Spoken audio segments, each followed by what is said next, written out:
In this video, I'm going to show you what champions got buffed and summarizing them the best I can in patch 6.15. First champ that got buffed was Corki. I mean, his passive, so his packages, also got a 60-second cooldown reduction, which is quite good, but Corki is kind of underplayed at the moment, so he might get a little bit more play off this.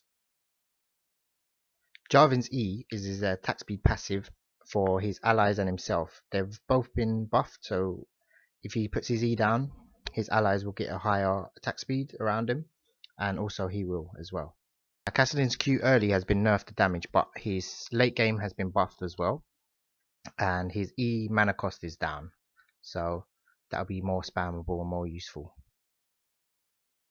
Probably the biggest change, and probably she's going to be played a lot, is Nidalee. Her Q damage is up, the maximum damage is up, the minimum damage is up.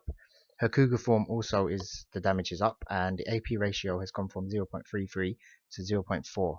Also, changing forms of her doesn't stop the attack animation, so you get more auto attacks off even when you change. It doesn't reset it, so you can do 2 auto attacks if you change form twice rather than no auto attacks, which is quite big if you think about it, if you have Lich main.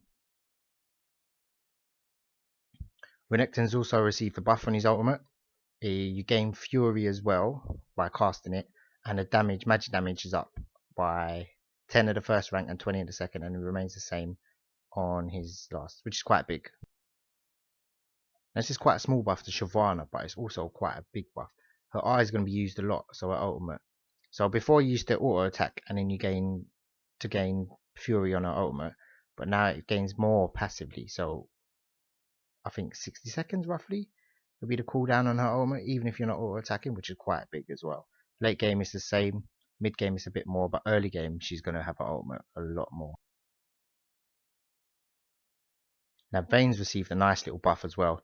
Her Q actually damages towers, and there's a lot of, with Vayne's Q, it might not crit with the basic attack as well, but now it actually does, so you're more likely to do more damage with Vayne. So she's going to be played a lot more, especially with her split push abilities, and also no one can really stop her unless it's a really fed Jax or something like that. So Q does a lot more damage to towers. And last but not least, the 8th champion that got buffed was Zara. Her Q does more damage from her little deadly spines, and the ratio is also up. So AP ratio is always good for a mid laner if she's going to be played more in the mid. So check out my video that I've done on the champions that got nerfed as well. So hope you